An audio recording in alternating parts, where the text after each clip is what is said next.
Hello, everyone. We are live today on Armageddon News. First of all, I want to say thank you to Armageddon News for giving this platform for Lloyd and I to talk about Islam. Today, we're going to be talking about or continuing our series looking at Dhimmi status and the Jizya laws and how these are used to subjugate non-Muslims. Get us started, Lloyd, why don't you tell us a little bit about yourself and give a brief summary of what we talked about in the first two parts of this series. Good evening, everyone, or good morning where you are. My name is Lloyd de Jong. I'm South African. I spent 11 years in the Middle East. I've been to a number of Islamic countries. I've traveled through them extensively. And so being there, I've been immersed in the culture, understand it a lot. And because my job was involving preventing violence, I actually started to study the scriptures and to find where the source of this violence was. In that process, I read through the Quran, of course, I read through the Sunnah, and then also what I discovered was the Sharia. And that's why I started focusing my time and effort.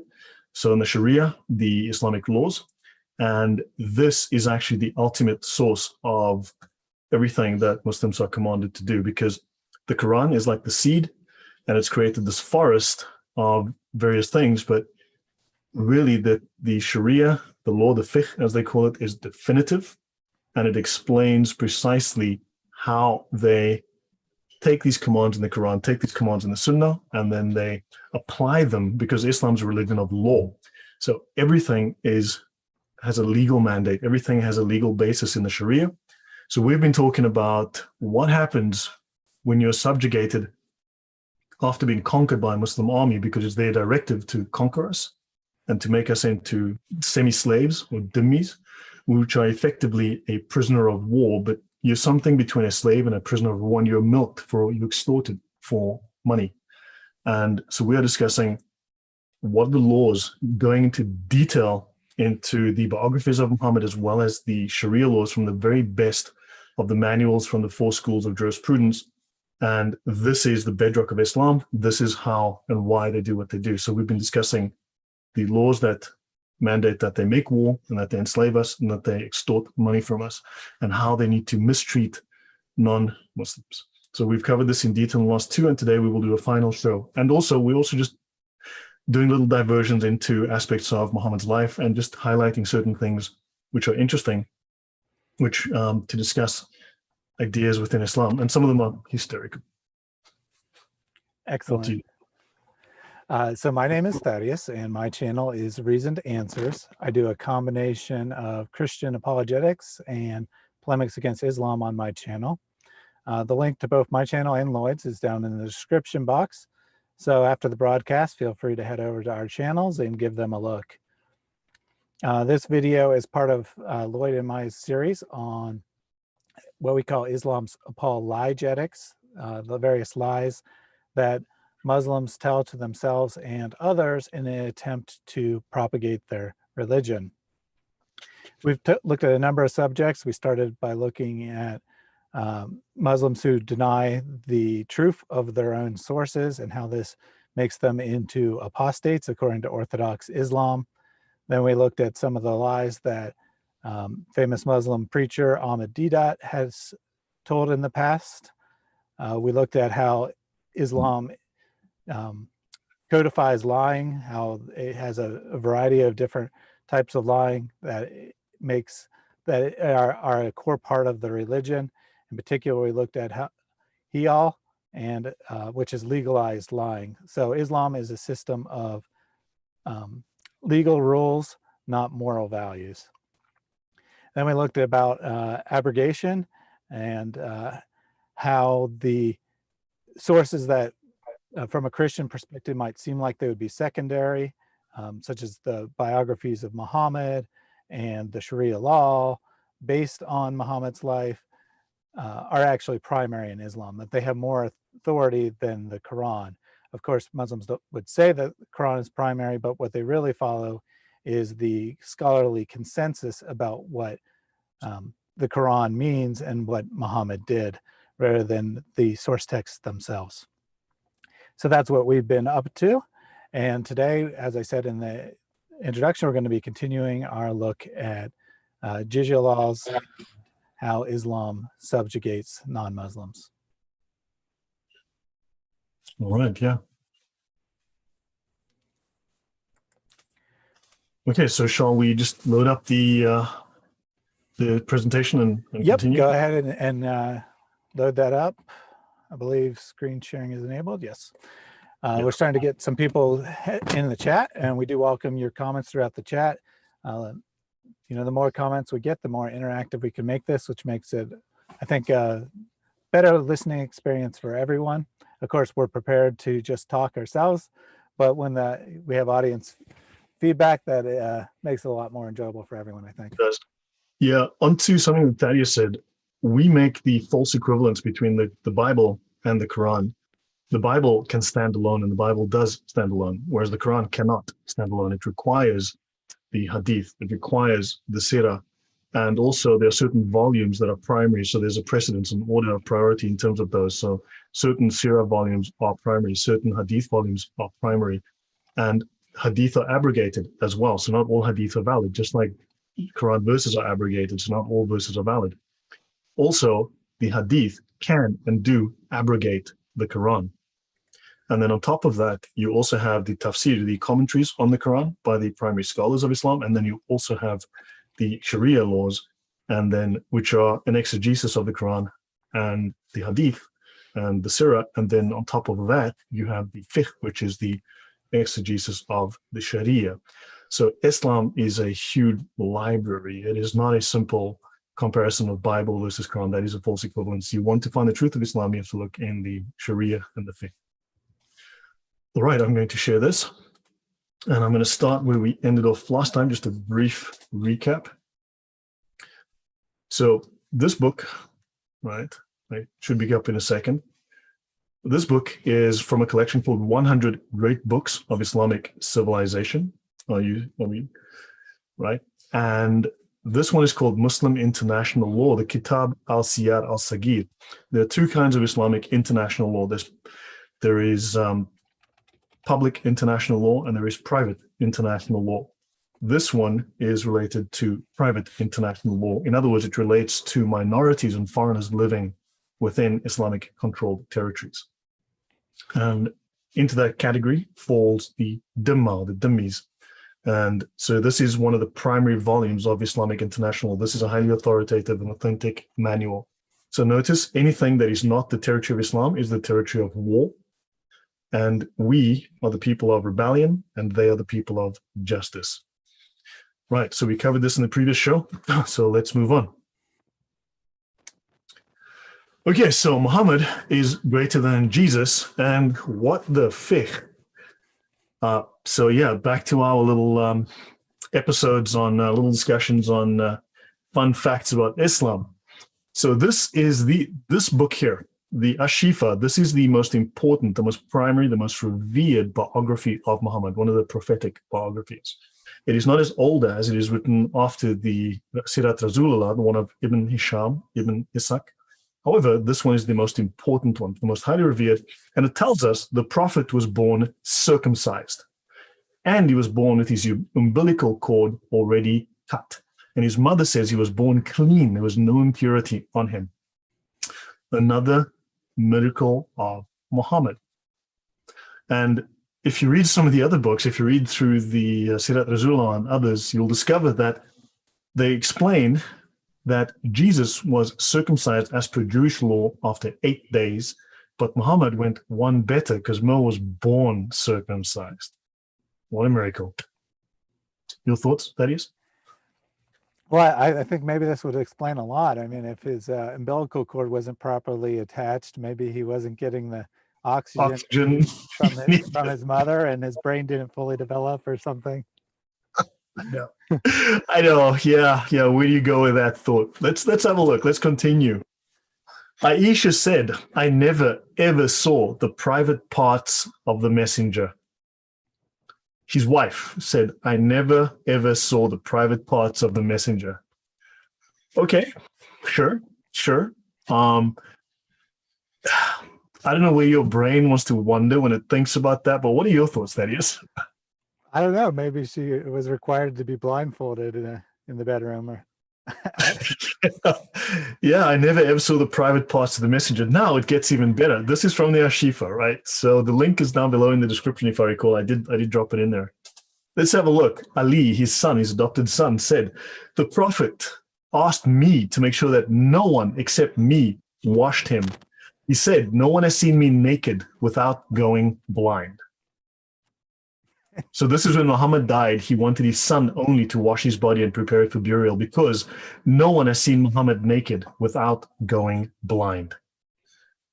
And these women, as you can see here, are marked safe from Muhammad today because they used eye protection. These are his wives. And this is why.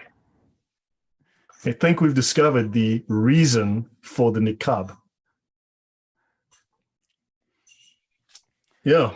You know that the Islamic sources talk a lot about how amazingly white Muhammad was, about his white chest and his white arms, and so maybe his body's just so white that it's reflecting so much light from the sun that it causes people to go blind. I don't know. It was dangerous. Yeah, exactly. Or maybe he thought he was God, and if people had to see him, they would, who knows.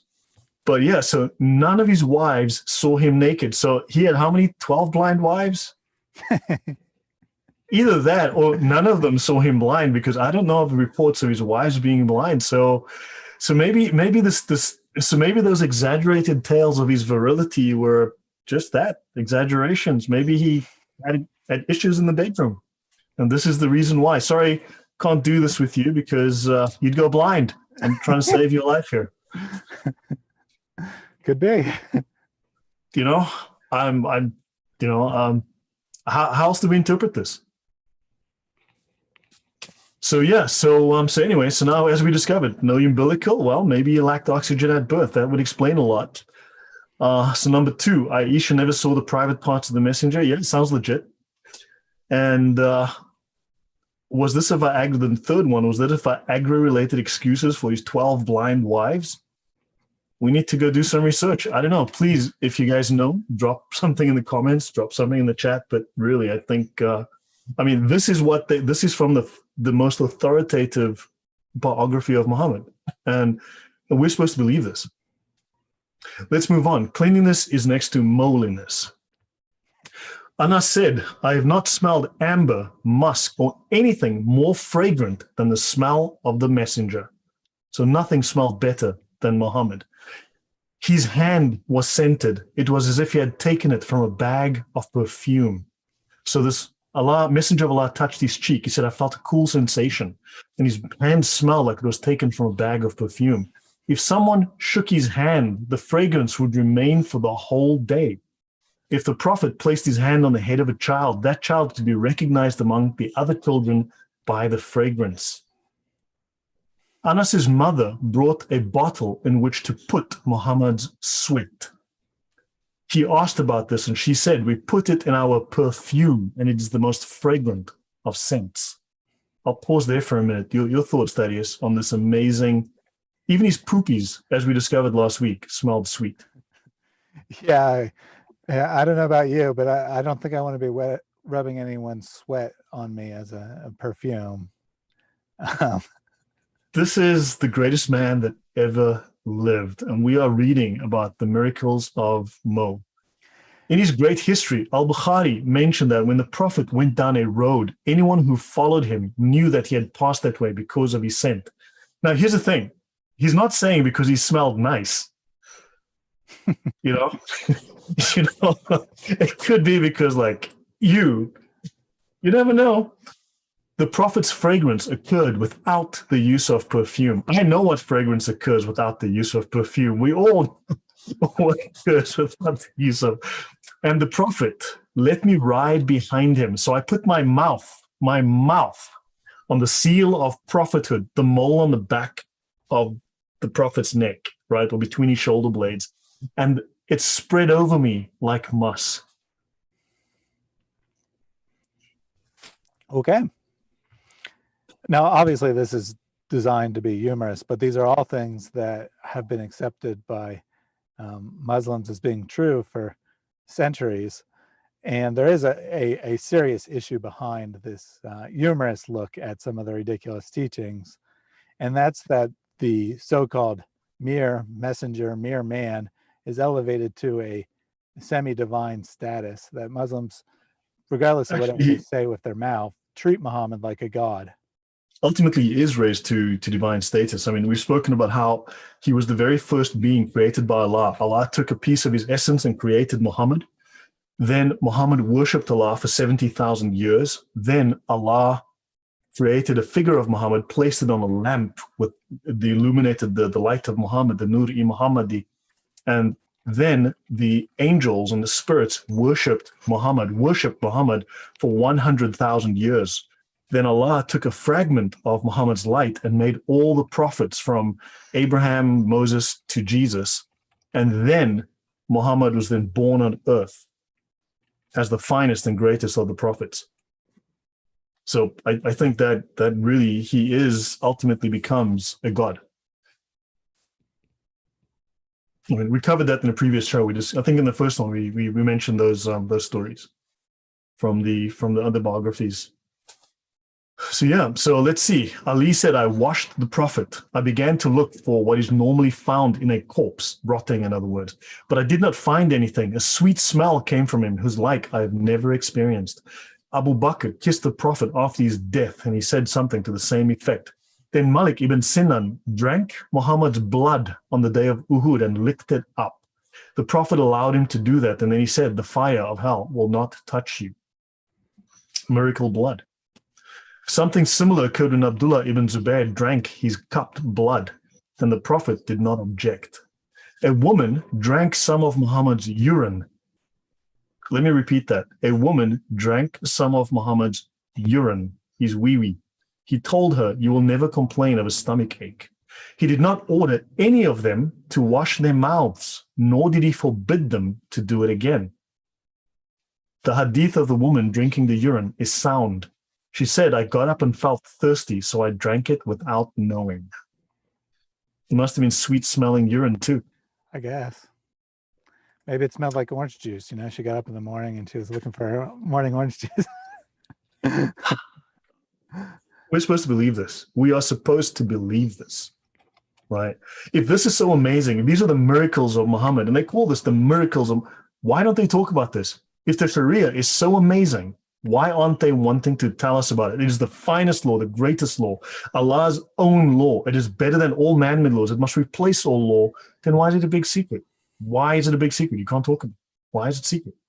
If this is so amazing, right? Muhammad's miracle poop, the ground opens up and swallows it, and then a sweet fragrance comes out. Trees walked behind him and closed around him to seal him up so he had privacy when he went to take a dump. Why aren't they talking about this, that is? I don't know. Maybe they don't actually believe that it's inspirational, that it'll actually make us want to convert to Islam. I don't know. Yeah. So maybe some Muslim in the comments. So let's talk about the religion of bottled peace.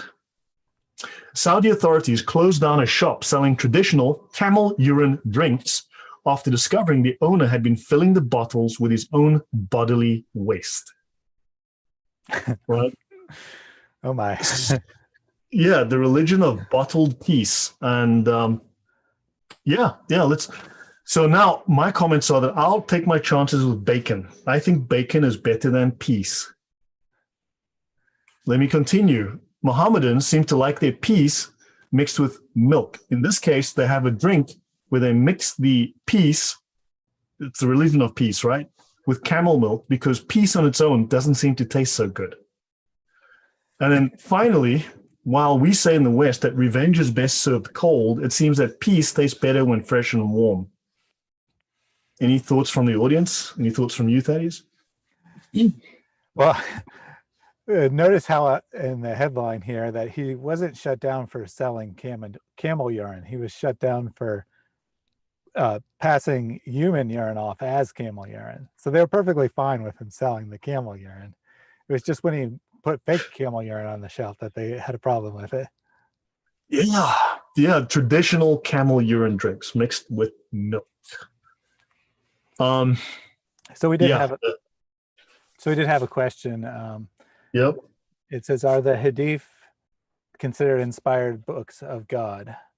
They're called, they're secondary canon. They are known as Wahy, Wahy. They are considered the inspired works of Allah, certainly. And don't forget, the Quran and the Sharia makes it very plain that when Muhammad speaks, he speaks with the force and the authority of Allah. And also, the Quran doesn't contain his example. Muslims, there's 100 commands within the Quran that, in one way or another, tell people to follow the example of Muhammad, but you cannot find the example of Muhammad in the Quran. That's why you have to look in the Hadith, in the Sirah, and in the other books. Yeah, so religion of bottled peace. I think maybe I'll start calling it that from now on. So, Dawah manuals and training abound. So this is Mr. Expired like Ahmad Didat. And he is taking a Dawah course right now. And when he comes back, he's going to end us. Do you want to chat a little bit about that? Because I'm just going to bring up the little interaction we've had with him this last couple of days. Yeah, so for some background, Inspired, or as we call him, Expired, has been on my channel for probably about 6 months now. He was on there before I met Lloyd, and he never gives any sources. He never makes any real arguments. It's always just empty rhetoric.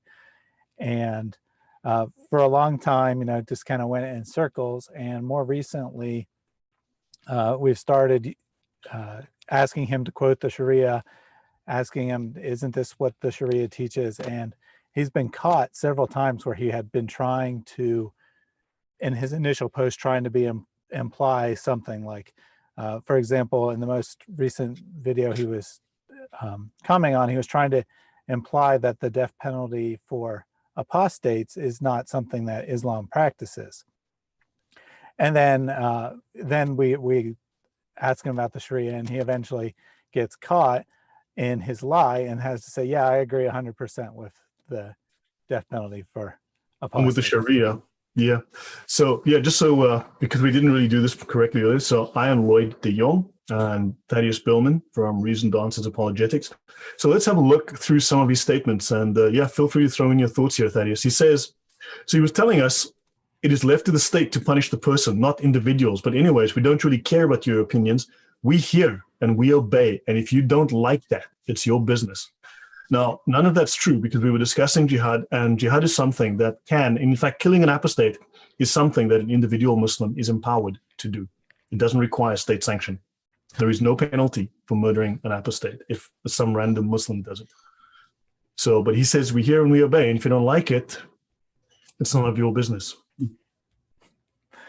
And then he says, when God gives you an order, you must follow it even if you dislike it. Go on, yeah? Yep, yeah. So this is, this is the mentality that unfortunately we see quite often with Muslims, that, it doesn't matter if the command seems immoral to you. It doesn't matter if it doesn't make any sense. You're not supposed to think. You're supposed to just hear it and obey it. And that's that. Yeah. And he goes on to say that the videos are pure lies. Now, we are reading out of the very best, the most authentic of the Sharia law and the jurisprudence manuals of the 4 schools of Islamic jurisprudence. We're reading from the very best manuals. We're not going through the Quran, which can be argued back and forth. We're going, this is the law. And he has never challenged us on that. He just says, look, it's lies. Well, then what's a lie? Tell us. And we've asked him hundreds of times, please cite us from your Sharia law. If it's the best law, the greatest law, the most amazing law, then let's see it. And also compare it with Western law. Show us, because they say, if you go to the Old Testament, if you go back 3,200 years ago, you'll find that God wanted to stone idolaters or stone apostates. Like, okay, that was 3,000 years ago. Islam is stoning people to death in 2020 for the same crime. Can you give us, A, the date that last time a Western country, Israel, stoned anyone to death? Can you give us a century when last that happened? And B, can you show us the law versus your Sharia? Yeah, we're still waiting for it. It's never going to happen because we know it's a lie. I mean, if you've got to go back 3,000 years for an example, you might be reaching a little bit, right? And he says, I fully believe in this punishment, and I'm beginning to see the wisdom behind it. Just look how these apostates misguide others. Yeah, murder them for having opinions you don't like. And he tells me, Lloyd, jihad includes fighting for what's right, and I'm proud of it. I want to die a martyr. Told me this today. He wants to die a martyr. That's great. That's great. I hope the security services are listening and will. He is called the Lion of Islam 1 on Twitter, and he's based in London, to my knowledge. And Lloyd, your kids will live under Sharia and will pay the jizya or else. And I also hope the security services shoot you in the face. Now, you are willing to do violence, I asked him, to enforce your deceitful, low IQ Mohammedanism on us, as you're commanded. And here's Thaddeus asked him, do Muslims say that jihad does not include violence? Because he said, do Muslims say jihad does not include violence? And we both said, yeah, lying Muslims do all the time. They deny jihad is violence. And he says, I don't know what Mohammedanism is, but I'll surely do it for the one true religion, Islam. Your thoughts, Thaddeus? Yeah, it here being commit violence, just to be clear. And yeah, he tries to play these games, but he's a keyboard jihadist in training, so to speak. He's not very good at this lying yet. So he'll say something like in his original post, which is designed to be technically true, but give the opposite impression of what you're saying. Like in his original post there, it was about how the apostates aren't to be killed by individuals, they're to be killed by this. It's up to the state whether they're killed or not. And of course, we know what the law for the state is. And of course, in Islam, there is no difference between the state and the religion. They're one and the same thing. So what it really is if there's a caliphate, then the caliphate decides the punishment. If there's not a caliphate, then it's up to the individual in charge to decide the correct punishment.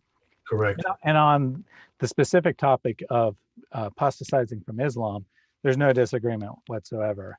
Everyone agrees that the death penalty is demanded. The only disagreement is on details. Like some schools of thought think that women are exempted from the death penalty, and others think that women 3 days grace can be executed as well. Some say that you should wait 3 days to give the person a chance to repent. Others say do it right away. But they all say that the death penalty is warranted, that the death penalty is demanded, and that there's no other option for an apostate. Yeah. Now, if he's so proud of this, why won't he cite the law? And why does he lie to us and say, you're wrong, you're wrong, you're lying, you're wrong, you're lying? And then he says, okay, fine, yeah, I agree with everything you said. Yeah, and this isn't the first time that's happened either. Like on previous videos we've done, he starts out saying, you're wrong about what you said at minute 5 and 16 seconds. And then we go on, and at the end, he's like, yeah, well, I basically agree with everything you said. I don't have any problems with what you said. Yeah. So, and also, we said so. Yeah. So he tries to act like we have no authority, that we're lying about Islam. But then in the end, he basically agrees that we're accurately teaching what Islam teaches, and he more or less agrees with everything. And if we're wrong, why can't he cite us the correct? If we're citing the corrupted version of the fiqh or the Sharia, why can't he cite us the correct one? Why? He will not name. We've asked him, what's your favorite Sharia manual? Name us your preferred Sharia manual so we can all read it. Show us the one that shows that Islam is not a religion of bottled peace. And still waiting. So yeah, let's go on then. So just briefly about dawah manuals and training. So we went and had a look at dawah. Muslims are trained. Your online, your very low quality, low IQ Islamic apologists are trained. They go on courses. These courses are fairly in-depth. You read their manuals. Some are very short, like introductory, like this one. Others are very sophisticated, very detailed. They actually have scripts. So basically, they analyze the target. Is it the Jehovah's Witness? Is it a Baptist? Is it a Catholic? And then if it's, depending on which it is, they tell you how to lead into the conversation, how to open the conversation, and then how to conduct the conversation, how to lead the questions, and how to lead the person you're speaking to, and then how to contradict them, how to trap them. So this is something Thaddeus and I have mentioned that we might want to discuss in the near future. Your thoughts there, Thaddeus? Yeah, I think that it would be helpful to go through one of these manuals, because you'll notice if you spend any time talking to Muslims online that you hear the same things over and over and over again. And if you know exactly what to expect, then you can have your answer prepared. And since they're for the most part, not thinking for themselves. They're just going through a script. They'll be thrown off and they won't know what to do. Yeah, exactly. So yeah, something to do, something that we need to think about. Now, notice this is taken from one of these manuals by Bilal Phillips. So in terms of the rejection, when we say, well, there's no religious freedom, well, this is to answer the Muslim. This is to give the Muslim inspiration in terms of their dawah. Those who leave Islam are executed. Objection to Islam is often raised against the death penalty prescribed for apostasy or abandonment of religion. Since religion in Western civilization came to be looked at as a personal choice which cannot be enforced by either church or state, to execute a person for leaving his religion would naturally seem extreme. To murder someone for leaving his religion would naturally seem extreme. Where's the freedom of religion here? This is what they are justifying, and they have to. They're forced to justify this. Western civilization executes its citizens for giving away state secrets. Okay, well, that's a crime. And here's the odd thing, even in Islamic countries, and in fact, if you go through the Sharia, I can point out exactly where in the Sharia it says, if you give away the secrets of the Muslims, you can and will be executed. So this is a national crime. Yes, for treason, anyone in all countries, Muslim or not, you'll be executed. And they mentioned that, but this is something material, but they do it too. And Islamic law prescribes the death penalty for something far more serious than treason. Rebellion against God is a far greater crime than rebellion against state secrets. Yeah, and the funny thing here is that they're trying to compare leaving Islam with treason. With treason, but that's not like remotely similar at all. If you're pretending that Islam is like a country, then something comparable to leaving Islam would be immigrating to a different country, leaving your home country to go to another country. Treason is like selling the secrets, actual secrets of the government. Just by leaving Islam, you're not giving away any secrets. And if you talk about things in Islam, you're still not giving away secrets, because anyone can go and read the same materials that you got that stuff from. So it's not at all similar. Yeah, but this is what they're forced to believe, and this is how they stretch the truth. And there's no compulsion in religion, right? No compulsion in religion. Quran 2:256, legit, no compulsion. Awesome. So let's have a last look at this before we move on to the, so this is from a couple of different sources. So this is Dawah is Easy online. This is ask them, do you believe that Jesus is God, or that he was somebody sent by God? And this is called a Jesus technique. And this is a sample, one of their Jesus techniques. So if they say Jesus is God, then you must say God is all-knowing. But Jesus said he didn't know the hour or the day of judgment, right? That's how you confuse the Christian. God is the greatest, but Jesus said the Father is greater than I, John 14:28. God doesn't ask for help, but Jesus prayed and asked for help. So how can he be God? Or if they said, no, he was sent by God, then ask them, was Jesus the Son of God or a human messenger of God? And there's this flow chart. So they are leading the conversation to trap you, and they are taught specifically to go through the script and follow it as it is. Your thoughts, Thaddeus? Well, first of all, I want to clear up some confusion. In the chat, it seems like William is under the impression that we are supporting Islam. I'm not quite sure how he got that idea, unless he's talking about someone in the chat, but I think he's talking about us. Well, he's saying Christianity was never a religion. He's one of those, either he's a Muslim, probably pretending to be a Christian, or one of those really weird Christians that aren't really Christian. Well, like he says like, that guy is someone with a serious problem. This guy is a snake. I don't know where you got the idea that we're supporting Islam. We're reading the Islamic sources so that people know what Islam teaches, but we most certainly don't think that anyone should be following these things. Yeah, the host should study Islam, the Quran, and the Hadith, so he knows what he's going on. That's fascinating. That's really interesting. Like, I don't know what those things are. And yeah, we're revealing what is actually taught within Islam. And that's very interesting. Yeah, so this is confusing. Yeah, I think he's just, I don't know what's going on. I don't know if he's not really listening or what, but I don't see how anyone could be listening to us and think that we're supporting the material that we're reading. He's also just comment spamming. He's just comment spamming at this point. William, stop. Take a deep breath. and listen, or I will make you disappear. Just take it from me. So let's move on. So for instance, this is another example. Dialogue with a Christian. Start here. Except Jehovah's Witnesses. See, they're very specific. They have one for Baptists, one for Catholics, one for this, one for that. Excuse me, do you follow any particular religion? Yes, I am a Christian, Catholic, Anglican, Church of England, born-again Christian. Can I ask you a question? Do you believe that Jesus is God or Jesus?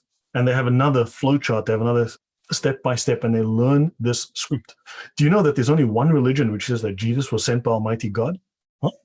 Do you know which religion that is? No. Well, it's Islam, and so on it goes. And to learn techniques that prove the Quran is a miracle, blah, blah. Your thoughts before I move on? Because we'll get back onto the subject at hand and get off these. No, I mean, I just find the dialogue a bit humorous, because I've seen this so many times that in practice that obviously in online chat, they don't type in the exact question, but they do type in the conclusion that says, Jesus said that he was sent by God, therefore he can't be God. Ha ha ha, you people. Yeah, so it's all here, and we can take this apart one day. Okay, so let's move on. Let's finish up so we can then just get done with talking about Dhimmis and Jizya. Right, so we'll get back to the Sharia. So this is Tafsir al-Qurtubi, the classical commentary on the Holy Quran. So Qurtubi is really nice because he writes really blunt tafsir, blunt explanations of what goes on in the Quran. They will have disgrace in this world, and in the next world, they will have a terrible punishment. So Qatada reports that the word disgrace refers to killing in the case of the Harbi, that's you. And Jizya in the case of the Dhimmi, that's also you. So the Harbi is someone who fights them. A Harbi is also someone who lives in the lands of war. So that would mean that they must go and kill you, and if they've conquered you, you must pay them money if you don't become a Muslim. So disgrace, they have these wonderful euphemisms like disgrace in this world. And of course, the people who will then disgrace you are the Muslims. They are the ones who will pursue God's justice in this world, Allah's justice, which is to murder you for not being a Muslim. As for cursing unbelievers in general, without specifying anyone, there is no disagreement about doing that, since Malik reported a statement with an isnad going back to blah, blah, blah. People used to curse the unbelievers in Ramadan. Oh, well, it's in Ramadan now, the holy month. The holy month is when you spend time cursing the Christians. Interesting. Muslims should spend the holy month cursing Christians. Our scholars add, whether or not they are dhimmis, this is not mandatory, but it is permitted if someone does it, cursing you, because they deny the truth and they are hostile towards the deen and its people. The same applies to anyone who commits acts of disobedience openly, like drinking wine and consuming usury. Drinking wine. So Islam does allow, and if not mandates it, certainly tolerates it, if not encourages it, cursing those who are not Muslim. Yeah, it's very interesting. You know, Ramadan is the holiest month of the year in Islam, and we would think that during the holy month, people would dedicate themselves to their religion and come out more peaceful and loving and such, because that's what would happen if Christians really dedicated themselves to studying their religion. Yet every year during Ramadan, acts of violence, acts of terrorism increase substantially. Is it a coincidence, or is that the result of people dedicating themselves to what Islam teaches? That one, B. Yeah, so as for those whose harm is feared, not who have done bad, but if you suspect or fear, you think they might, in respect of planning or providing advice or giving monetary support against the Muslims, in other words, if they are captured, the ruler can choose between 5 options: killing them, an act of goodwill, ransom, enslavement, slavery, or agreeing to become a dhimmi in return for the payment of jizya, extortion. So this is what they have for the dhimmis. This is what you get. Let's have a look at the history of al-Tabari. In practice, payment of these taxes amounted to an acknowledgement of social inferiority. So Muslims, remember, they're the best of creatures and you are the worst of beasts. That's what the Quran says, right? And so paying the jizya means you are acknowledging your social inferiority to the Muslims.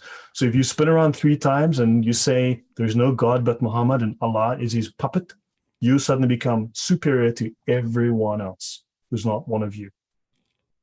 So dhimmis, as a mark of their social and religious degradation and second-class citizenship, so Islam is the original apartheid religion. right? And they have a second-class citizenship compared with the Muslim Arabs. The poll tax is a favor that the Muslims do for their non-Muslim subjects, one for which the latter, the non-Muslims, the Christians and the Jews, should be grateful. Why should you be grateful? Because they haven't simply just killed you. Mercy. That's Islamic mercy, exactly. That's Islamic mercy. So what is the money spent on? Well, let's have a look from the Reliance on the Travel, the world's most famous, most authoritative Sharia manual, or manual of sacred law, as they call it.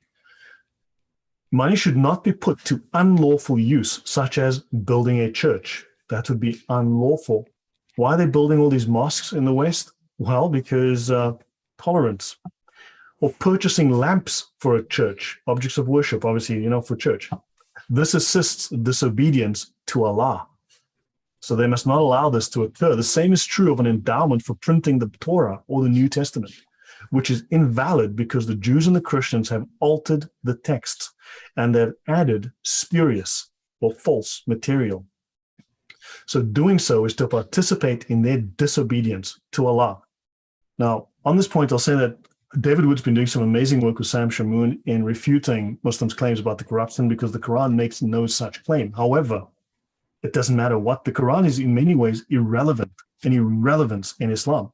The Quran is simply quoted in its true context and interpreted by the scholars. So if you read through the Sharia and the fiqh, right, and you come across the ijma, the Islamic consensus of the scholars, which is the main legal framework within Islam, it simply says, they simply make the statement that the Bible is corrupt, it is altered, it is false, it is no longer the same, and that's it. And Muslims have to accept that no matter what the Quran says. They can't go against it.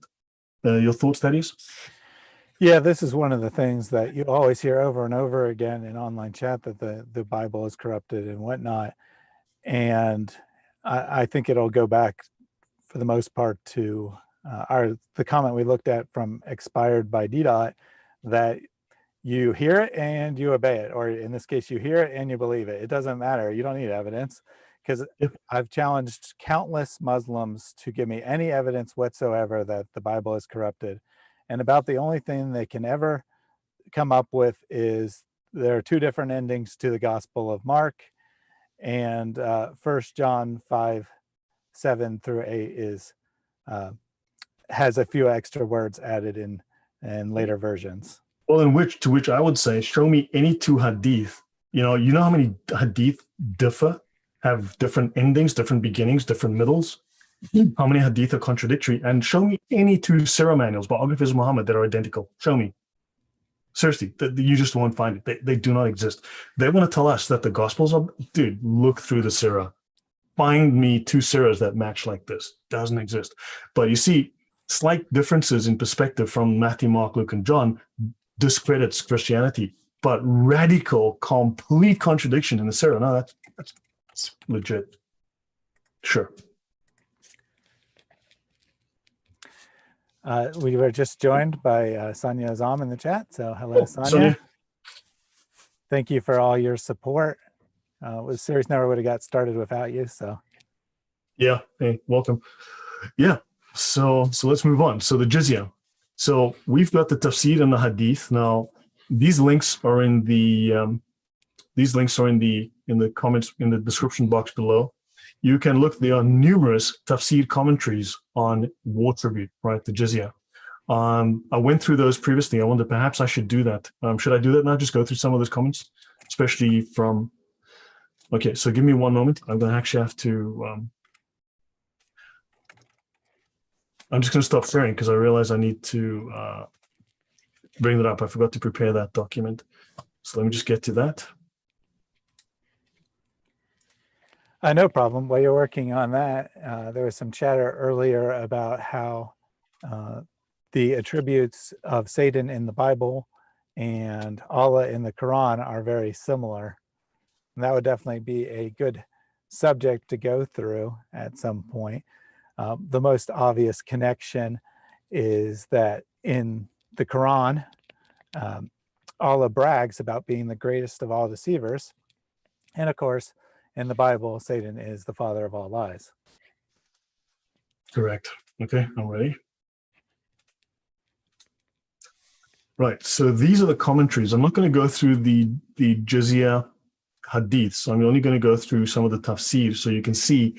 Now, the tafsir are the authoritative commentaries. These are the commentaries from the best scholars of Islam. These opinions, these legal opinions, eventually made their way into the Sharia and made their way into the laws of Islam, the fiqh, right? And they became the binding fatwa that established the laws of Islam. So let's have a look. It says here, Ibn Abbas, the cousin of Muhammad, fight against those who have been given the scripture, the Jews and the Christians. I think that's pretty blunt. And do not submit themselves to Allah until they pay the tribute, being brought low, abased, until they are humiliated. Let's continue. Tafsir al-Jalalain, the two Jalals, fight those who do not believe in Allah, for otherwise they would have believed in the prophets who do not forbid what God and his messenger have forbidden, such as wine. They do not practice the religion of Islam, the one that abrogated other religions, namely the religion of Islam. So Islam abrogates all other religions. Your religion is cancelled.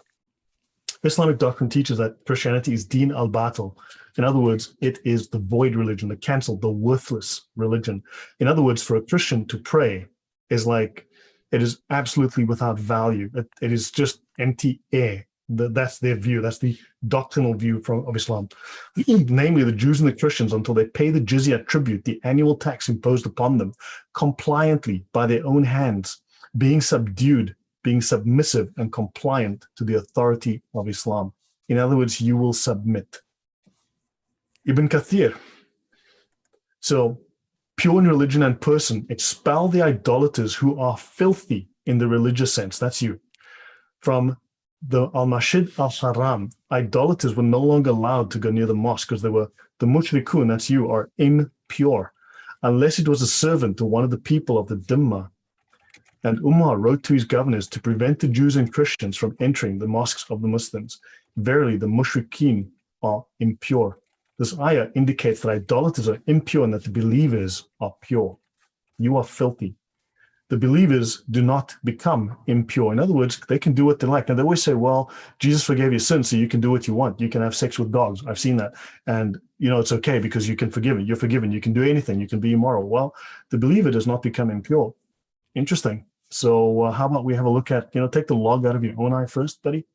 If you fear poverty, Allah will enrich you out of his bounty. And where do they get that bounty? That's a good question. Well, from you. They steal your money. So if you fear poverty, Allah will enrich you from other resources, from those who feel themselves subdued. This will be your compensation for the closed markets that you feared would result from warfare, from going on war, jihad. Allah compensated them for the losses they incurred because they severed ties with the idolaters by the jizya. So you Muslims will be compensated and enriched by the jizya they earned from the Christians and the Jews. Allah compensated Muslims for their losses by the amount of jizya they took from the Dhimma, the Christians and the Jews. The order to fight the people of the scriptures until they give the jizya, so they fight you to take your money. Fight against those who believe not in Allah, the people of the scripture, that's Jews and Christians, until they pay the jizya and feel themselves subdued. When the people of the scriptures disbelieved in Muhammad, they had no beneficial faith in any messenger or what the messengers brought. In other words, they simply have no belief whatsoever. Rather, they followed their religion because this conformed with their own ideas, with their lusts, and with the ways of their forefathers, not because they are Allah's law and religion. Had they been true believers in their religions, their faith would have directed them to believe in Muhammad. So if you were a true believer, you'd believe in Muhammad. The man whose poop literally did not stink, the man whose wives would have gone blind if they saw him naked. Because all the prophets gave the good news. So Jesus and all the prophets were speaking about the advent of Muhammad, the good news, the gospel is the coming of Muhammad, and commanded them to obey and follow him. When he was sent, they disbelieved in him, even though he is the mightiest of all messengers. Therefore, do not follow the religion of earlier prophets, because these religions came from Allah, but they follow them because they suit their desires and their lusts. Fight against those who believe not in Allah, right? So fight the people of the book, right? And they go on. So fight the Jews and the Christians, and he prepares his army to fight the Romans, and he called his people to jihad. So gather forces and collect an army. Paying jizya is a sign of kufr and disgrace. And we know what happens. When they say disgrace, it means killing. That was defined for us a little earlier. So we must pay them money in defeat and subservience, right? They must be disgraced, humiliated, and belittled. Muslims are not allowed to honor the people of Dhimma or elevate them above Muslims, for they are miserable, they are disgraced, and they are humiliated. This is from the finest scholars of Islam. This is the exegesis of the Quran. This is 929, right? Quran 929, this is the exegesis. This is how they should treat us. If you meet any of them on a road, force them to its narrowest way, right? Ensure their continued humiliation, degradation, and disgrace. When Muslims came to us, we requested safety. We have to request safety for our children, our property, and the followers of our religions. We made a condition on ourselves that we will neither erect in our areas a monastery, a church, or sanctuary, nor restore any place of worship that needs restoration. Muslims who come as guests will enjoy boarding and food for 3 days at your expense. We will move from the places we sit if Muslims want to sit there. That is the original apartheid religion. They will refrain from erecting crosses on the outside of our churches, and we will not sound the bells in our churches. Well, then we should silence the azan, shouldn't we? And nor will they buy servants who were captured by Muslims. Oh my, slavery. These are the conditions that we set against ourselves and followers of our religion in return for safety and protection, in return from the Muslims, of course. If you break any of these promises, you are allowed to do with us what you're allowed of people of defiance and rebellion. And the final one is Maududi. Christians and Jews were guilty of shirk. Their profession of belief in Allah was meaningless. They did not believe, right? And the Jews and Christians have polluted their faiths. The second reason why jihad should be waged against them is that they did not adopt the Sharia sent down by Allah through Muhammad. The aim of jihad with the Jews and the Christians is not to force them to become Muslims. That's a lie, because it is. You read elsewhere, and adopt the Islamic way of life. They should be forced to pay the jizya in order to put an end to their independence and their supremacy. They should not remain rulers and sovereigns in the land. These powers should be taken from them by the followers of Islam, who should assume the sovereignty and lead others towards the right way. They should become their subjects and pay the jizya. Jizya is paid by non-Muslims who live as dhimmis in an Islamic state in exchange for security and protection. They will willingly become the subjects of the Muslims who perform the duty of the vice-regents of Allah on earth. At first, this command only applied to the Jews and the Christians, but then it was unanimously applied to all non-Muslims in nations outside Arabia. This is jizya. Muslims have been feeling apologetic during the last 200 years, right? And he's saying, no, the rebels, because of, they want to give an apology to the rebels against Allah, that's us. But the Muslims should feel proud of such a humane law as that of jizya. The Islamic State offers them protection if they agree to live as dhimmis by paying jizya. They cannot and they should not remain supreme rulers in any place and establish wrong ways and impose them on others. It is the duty of true Muslims to exert their utmost to bring an end to their wicked rule. I'll just stop there. I think that's plenty. This is what I think we got the gist. Major scholars, it's disgusting. And then, the final section. So the last few slides. So any questions, any comments on that? Because we'll start winding up. Well, I have a question for any Muslim, and that's, if you are proud of the jizya law, as the commentary we just read said you should be, how come you always are denying it on YouTube? How come you're always trying to hide these things from us on YouTube? Do you know that these laws are not really just, or that we won't perceive them as just because they aren't? I mean, why are you hiding them? If these are honorable things that you should be proud of, why are you hiding it? Yeah, exactly. I've been asking that question, and they won't talk about them. So let's have a look at their daya. I mentioned this last week. I discussed this in detail, the importance of this book, the actual critical importance of this book in Islamic law. It is when you study to become a qadi or Islamic judge or an imam, this is the final legal manual that you study because it is the most detailed. So let's have a look at some of the contents of thefts which require amputation. On the manner of cutting off the limb of a thief. You can find that here. And it's looks like it's 19 pages worth? Interesting. Let's have a look on the manner of waging war. Jihad. You'll discover that this is jihad, on the manner of waging war. And there's a whole bunch. There's like 100 pages of this here if you read through this long enough. So interesting. They have the laws of waging jihad and of plunder and the division thereof. So plunder, interesting. And of the conquest of infidels. Oh my. Of tithe and tribute and of jizyat and capitation tax and of the laws concerning apostates. So this is the Hidayah. This is a very detailed, it's 2,652 pages of detailed Islamic law. This goes into dozens of pages. This book is like 800 years old. So it goes well. So we've read through, I think, last week in some of the reviews of the Hidayah, correct, Thaddeus? So the importance of this book cannot be exaggerated. It was and still is referred to in all courts in Muslim India. It is studied in most Hanafi-based schools and Islamic universities. It's a comprehensive and detailed book, widely used in Hanafi Islamic law. It is reliable, its statements are sound, its legal reasoning is sound, and so on and so on and so on. Most researchers and scholars first consult Hidayah before they move to another source. It has been the major source relied upon by courts in Pakistan, Bangladesh, and India. So yeah, I guess someone's going to say this book is fake and they've been doing it all wrong. Well, for 800 years, right? So you let them know. It represents the refined, distilled, and authentic version of a legal tradition developed over many centuries. It is a classic book of Islamic jurisprudence for Islamic faith. It covers blah, blah, blah. It's authentic. Right, so the guidance, it says here, it has been the primary text used by Muslim jurists to issue authentic and reliable rulings on Islamic law for 800 years. The Hidayah commands such an authoritative position amongst the doctors of law that the knowledge of a scholar who has not read it is not considered reliable. Interesting. It's a standard text in the curricula of Islamic law schools since the 12th century. All previous works that discussed Islamic jurisprudence according to the Hanafi law became outmoded and fell into disuse. Never has a book received so much attention as the Hidayah.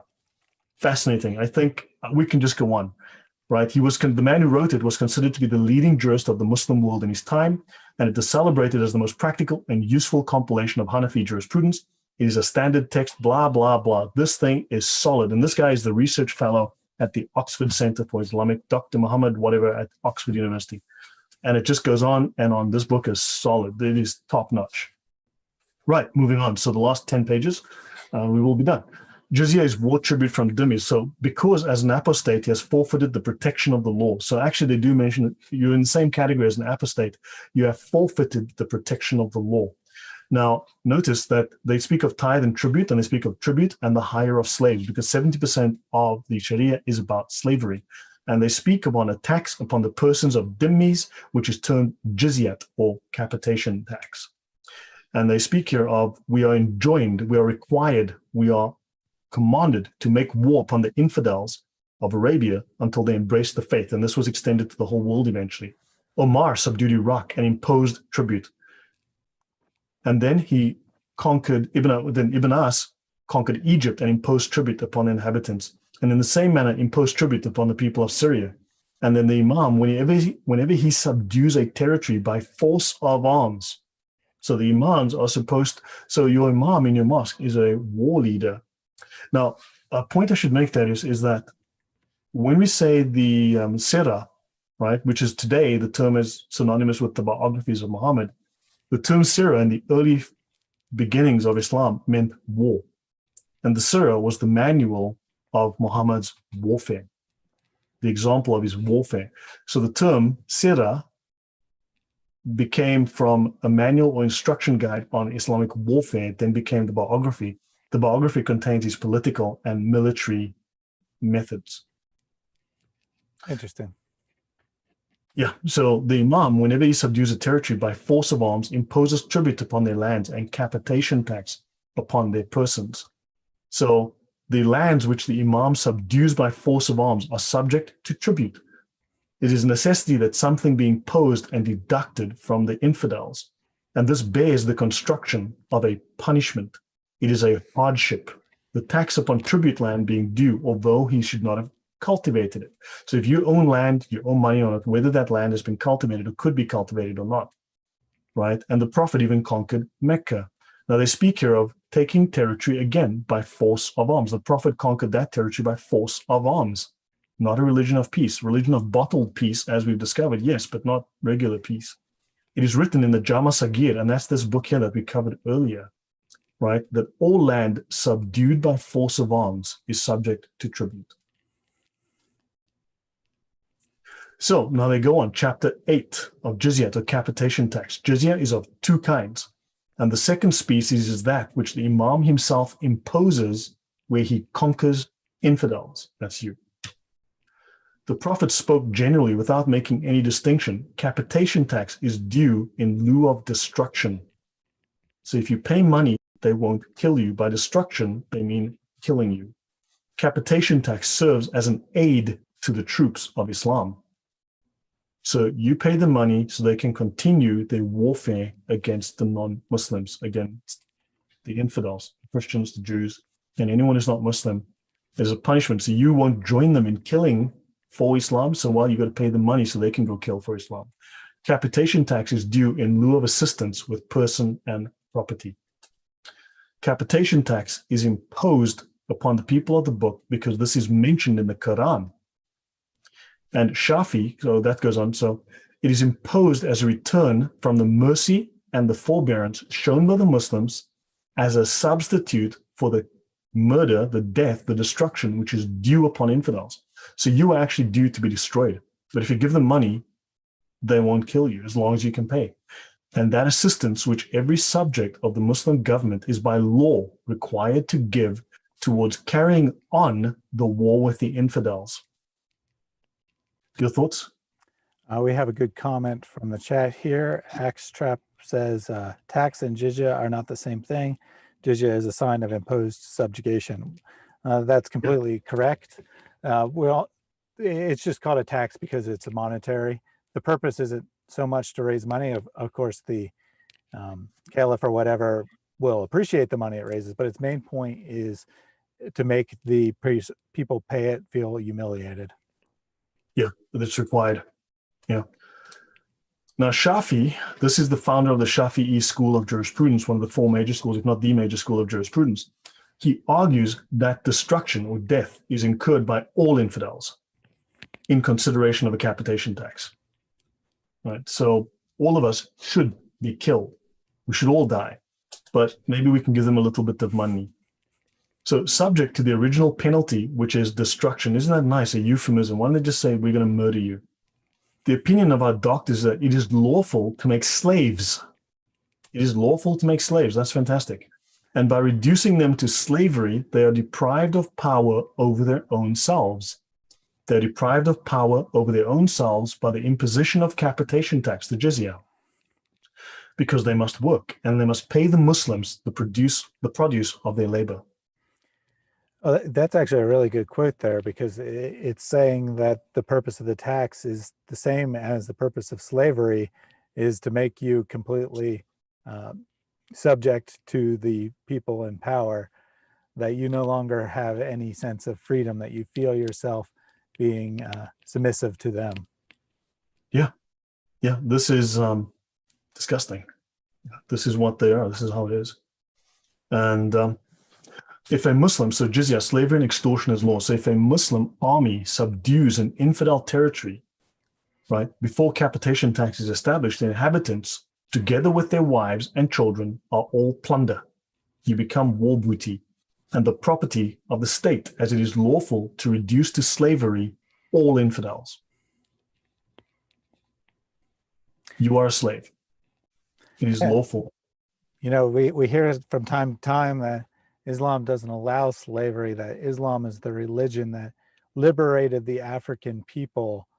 What a bunch of nonsense. Islam approves of slavery. The Quran approves of slavery. The Hadith approves of slavery. Muhammad owned slaves. Muhammad traded slaves. He bought slaves. I mean, it's just such nonsense to say that slavery isn't part of Islam. It's an integral part of the traditional sources. Yeah, and why don't they quote us the law? Because Islam's religion of law. Why don't they quote us from the Sharia? I know the Sharia forbids them from doing it. They have to be silent and hold the secrets. But if it's so amazing, there's a reason why they're hiding it. And it goes on.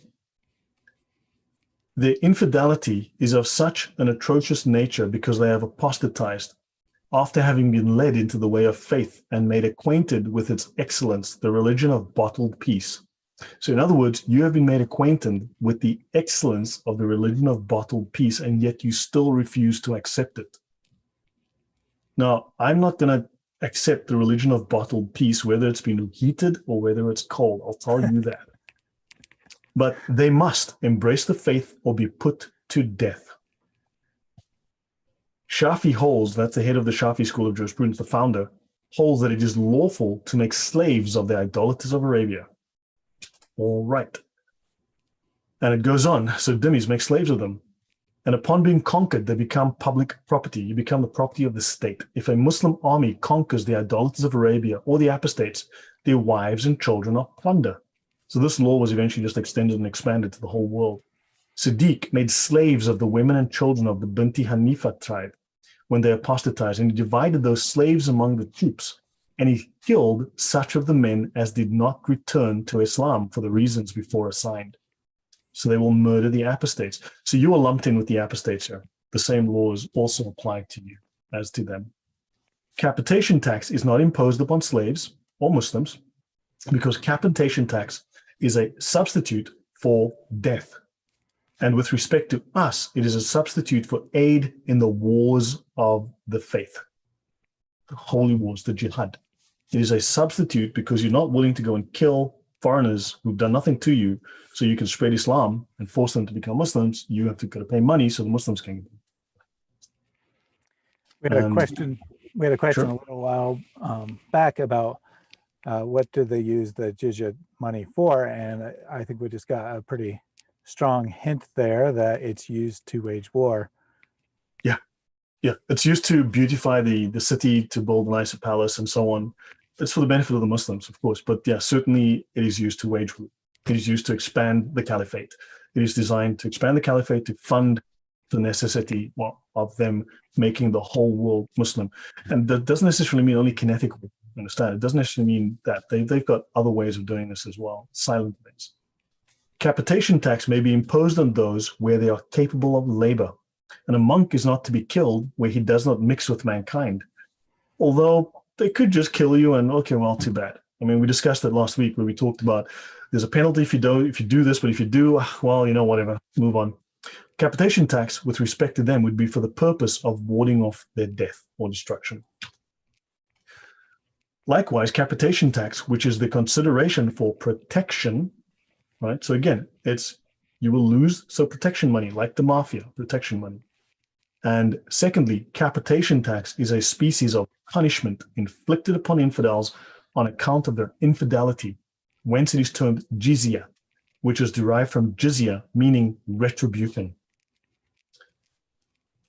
I have Muslims lying to me about this all the time, but it says it here in the Sharia, right, in the fiqh. It means it's punishment. Punishments are instituted for the purpose of removing evil, which is removed by either death or Islam. So, in other words, evil, you being evil, not being a Muslim, should either be killed or become a Muslim, because if you're not one of those, you are evil. Thirdly, capitation tax is a substitute for aid to the Muslims, aid in their war. Your thoughts, Thaddeus? We're on the last 4 or 5 slides. Yeah, I think we have a really perceptive audience today because shortly before you went over this slide, Axtrap was saying that Muslims give their own justification for the jizya tax. They say it's imposed for protection against more radical Muslims. And here you are comparing it to the mafia. So I just thought I'd point that out, that 2 slides in a row, you've anticipated a question. Oh, that's awesome. Yeah. Yeah, let's continue. First, capitation tax is a punishment inflicted, notice inflicted, okay, upon infidels for their obstinacy in infidelity, in refusing to accept Allah, in other words. And it must be exacted in a mortifying and humiliating manner. So they must take it from you in a way that humiliates and terrorizes you. You must feel fear and humiliation when the collector receives the money from you. So according to one tradition, the collector is to seize him by the throat. So they've got to grab you by the throat, shake him, saying, "Pay your tax, Dhimmi." It is therefore evident that capitation tax is a punishment. So capitation tax is a substitute for death. That's what destruction means. Your thoughts? Yeah, well, again, it just really sounds exactly like mob protection money. You want to keep your Yeah. shop open, you better give us the tax. And Yeah, remember the last time I did this on your channel, I actually read through like 20 pages like this. I've cut this down to like 7 pages. So yeah, I've got like less than half of what I had there before, and it just goes on like this for dozens of pages. well, as we saw earlier, there's 16 pages on the proper way to cut off someone's hands alone. So Yeah. Yeah, that's, I guess, why are you so ashamed of your Sharia? If you're so proud of it, if it's the best law and the whole world should serve under it, why don't you talk about it? We can sit down and chat about it. You can tell me how you're going to kill me, and then, we can take appropriate action. But I don't know what's wrong with these people. I don't know why they're so afraid of revealing this. So now we go on to why there are no other religions in Arabia. This is part of the Dhimmi laws. The construction of churches or synagogues in the Muslim territory is unlawful. This is forbidden in the traditions. That's the Hadith and the Sirah. Dhimmis should not be permitted to celebrate the tokens of infidelity. In other words, your religious ceremonies. And it goes on to say, in the territory of Arabia, Dhimmis are prohibited from constructing churches or synagogues either in cities or villages, because the Prophet has said 2 religions cannot be professed together in the peninsula of Arabia. Hopefully that answers a couple of questions. Why Saudi has no churches? I've been to Saudi many times, and it's a dump. Good God, it's a miserable place.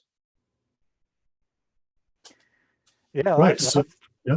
as you may recall, last week someone was trying to tell us that Saudi Arabia is not only allowing churches, but they're paying for them. But, sure, send us the address of that church, right? Yeah, that was one of the funniest things that I've seen claimed.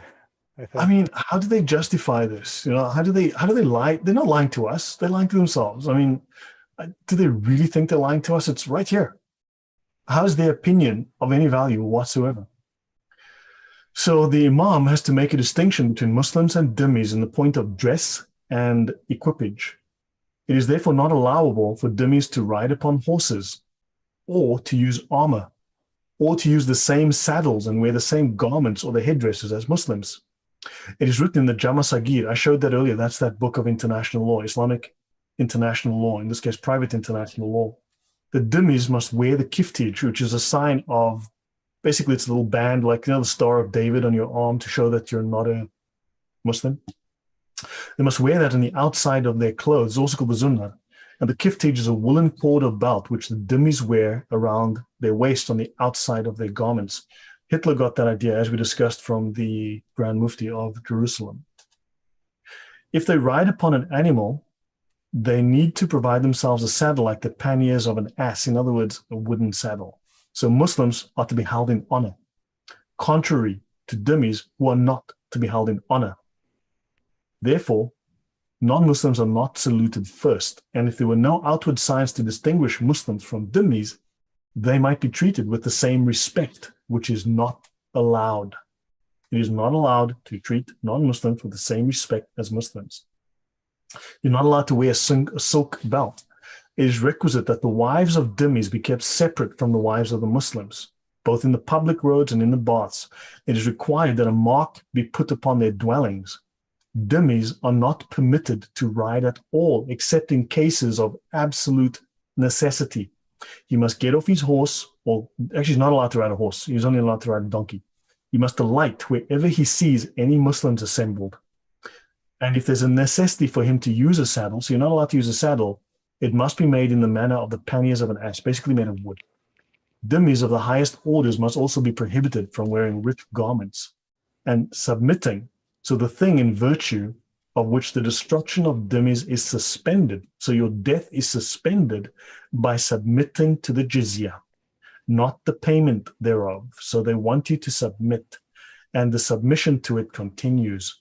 And they mentioned Shafi again. I said that the contract of subjection is dissolved by blaspheming the Prophet. So if you insult the Quran, or you insult Muhammad, then your contract of subjugation, slavery, right, humiliation is dissolved, and you are now an apostate, and you will be treated as one. and hence your protection is thereby broken. Your protection is broken, and the contract of subjection is merely a substitute for belief, because you won't believe, they give you this little mercy.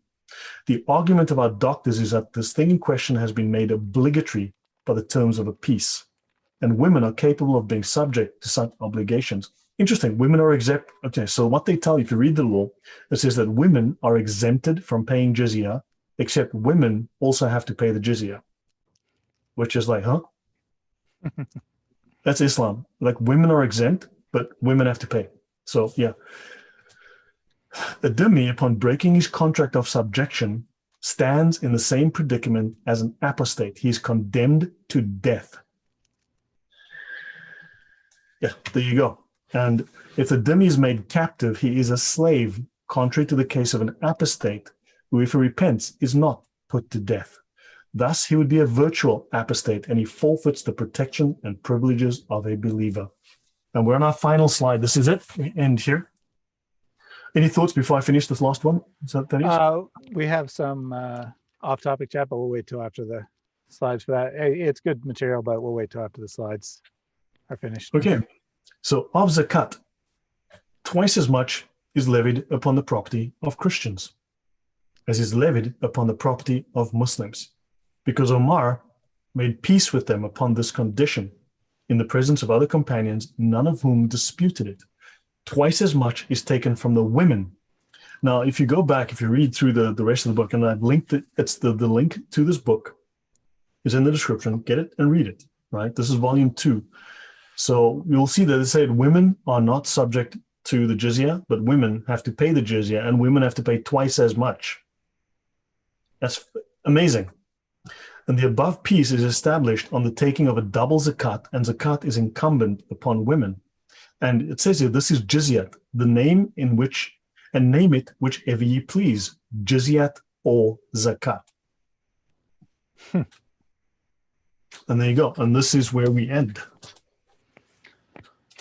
Excellent. I think that was a lot of good material to think about how the Sharia law encodes this subjugation, this humiliation, and how it's done through monetary means or other means. As you also looked at the material, having to wear different clothing, not being allowed to build churches, that kind of thing. So what the chat has been talking about, and there's a couple different opinions here, is why are seemingly a large number of people from Muslim countries wanting to immigrate to Europe? Let me give a couple thoughts and then you can give yours. So I think that there are a variety of motives. There's certainly some people who want to escape the Muslim lands because they've left Islam and they fear for their lives. So that one's pretty straightforward. And I'm sure not what the question was directed at.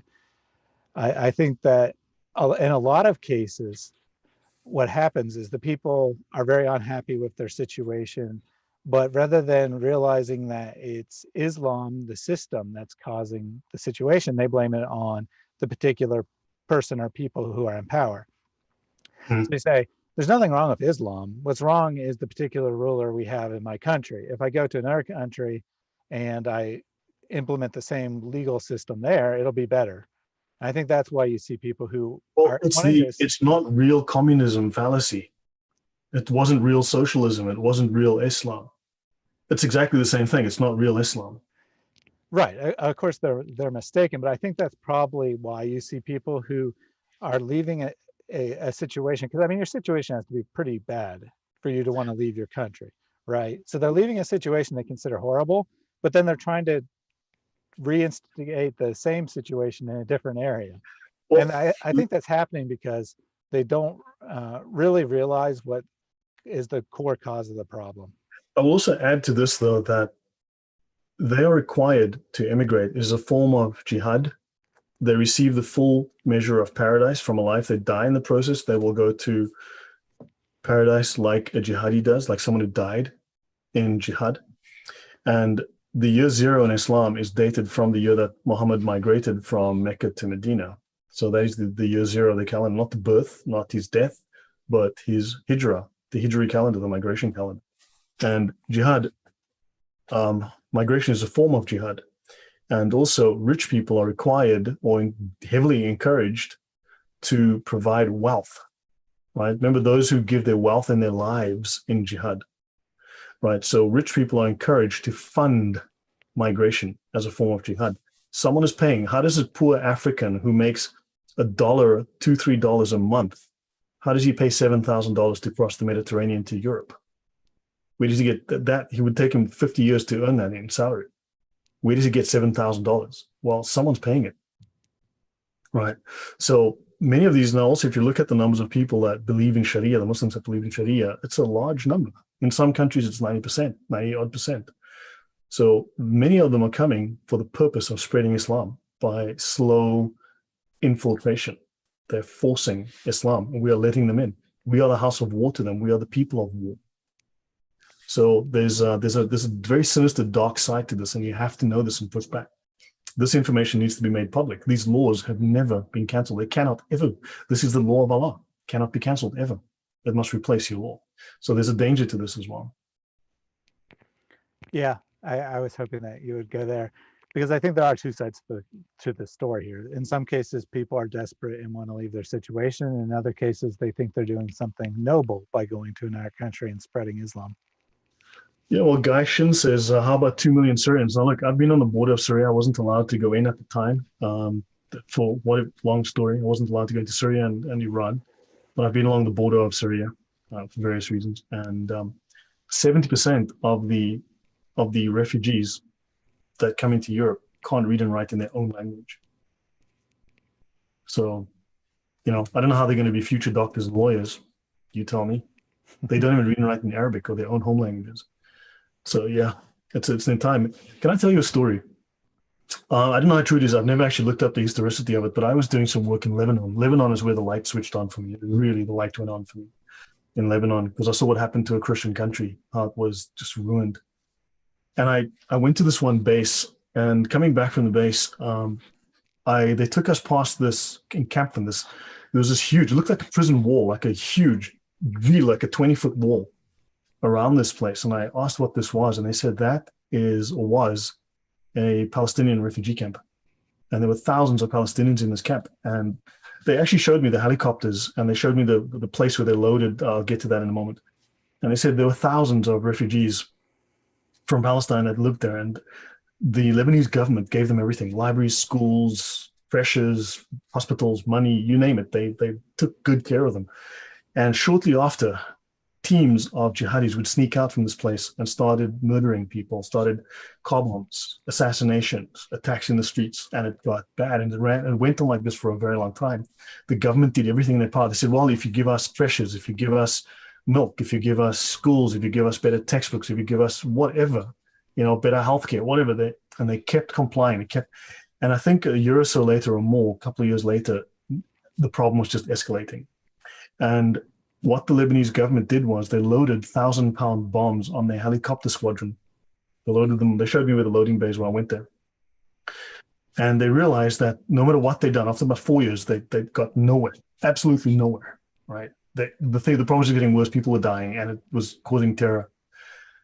At that time, there's about 20,000 people living in this refugee camp, right, with a 20-foot wall. They built this wall to keep them in.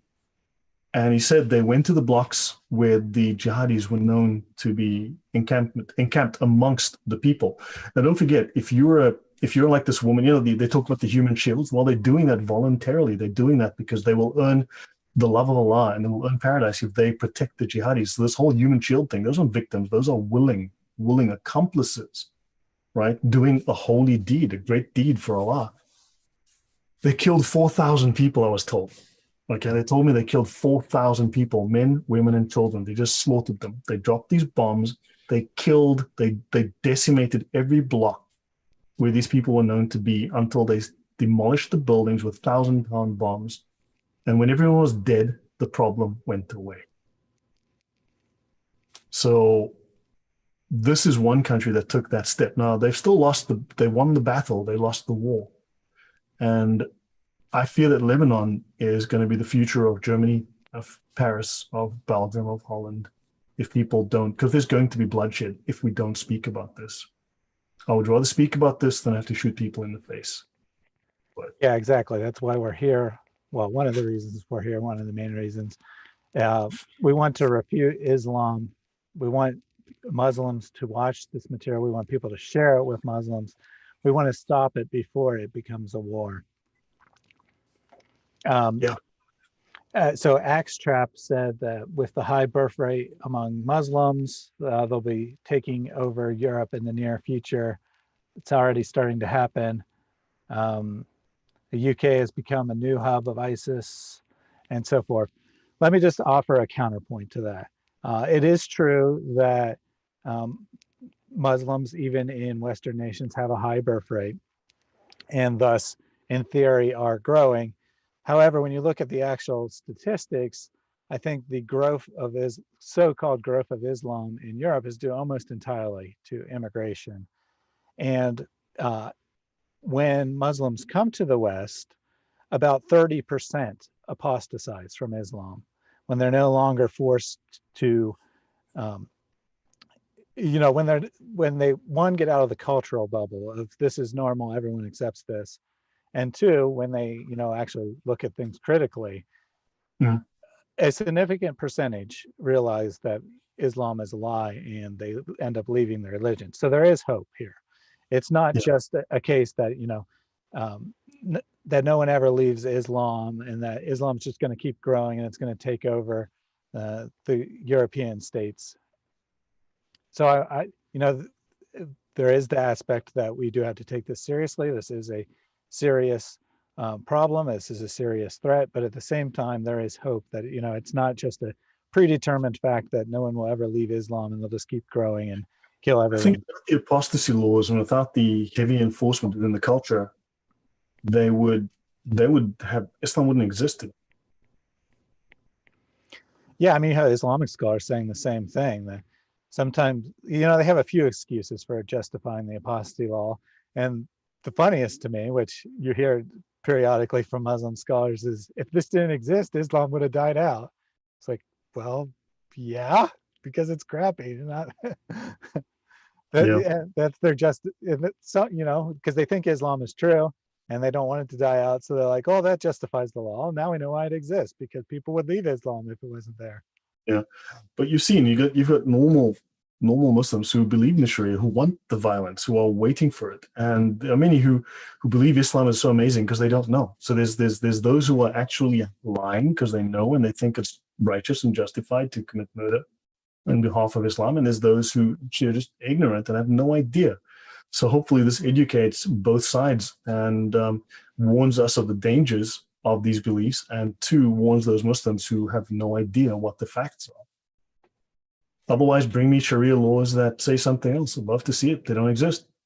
Good luck, but Yeah, and I think that everyone watching can take their own small steps to helping with this problem.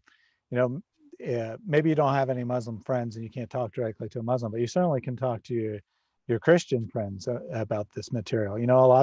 Large majority of Christianity doesn't think that this is a real problem, that it's only a few so-called extremists that believe in this sort of thing.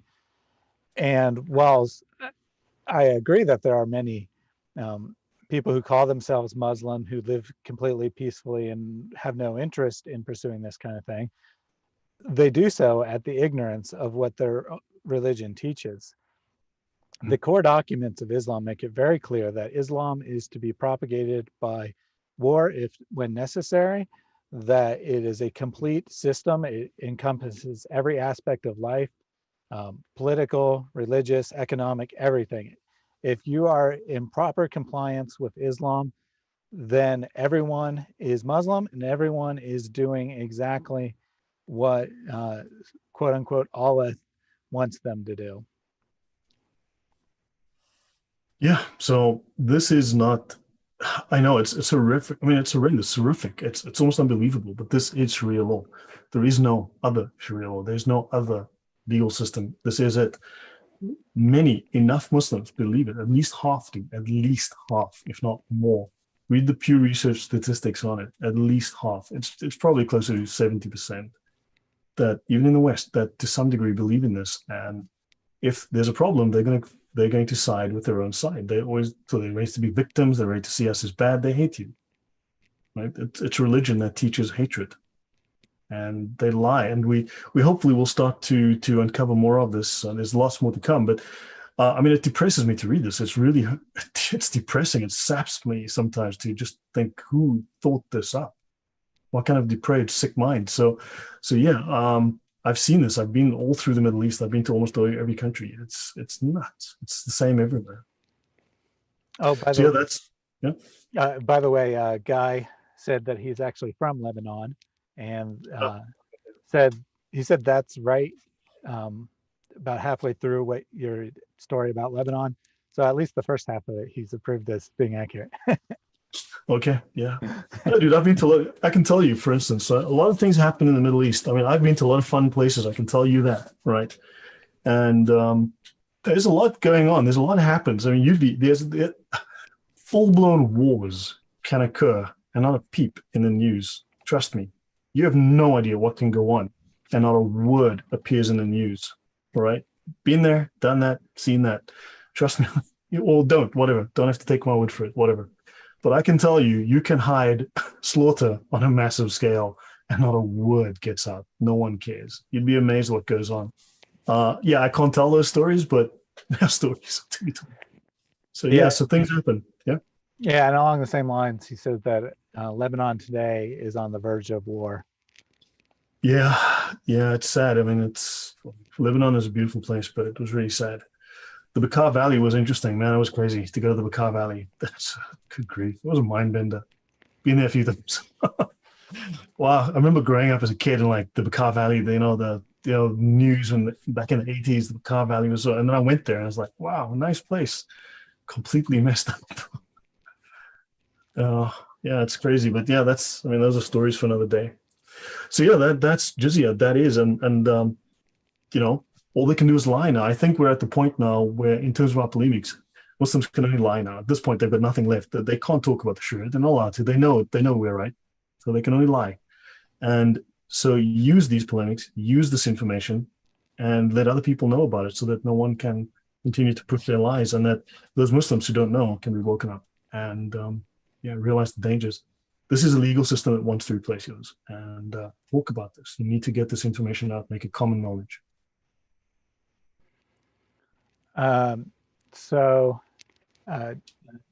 Jiku said, asked if he could ask a question, and then he went ahead with the question.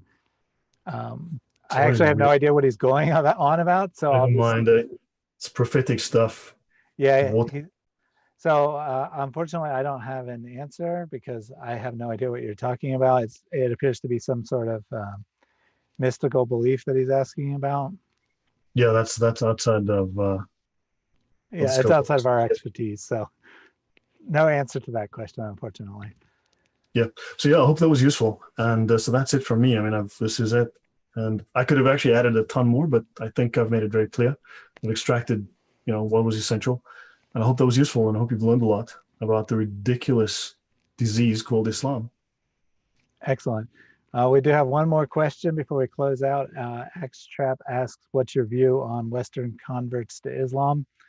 Look, remember, I'm someone who leaves Islam, never knew Islam, but when you enter Islam, you can enter Islam with knowing literally nothing about it. You spin around 3 times, they pat you on the head, you say, there's no God but Muhammad, and Allah is his puppet, and bang, you're a Muslim. You're good to go.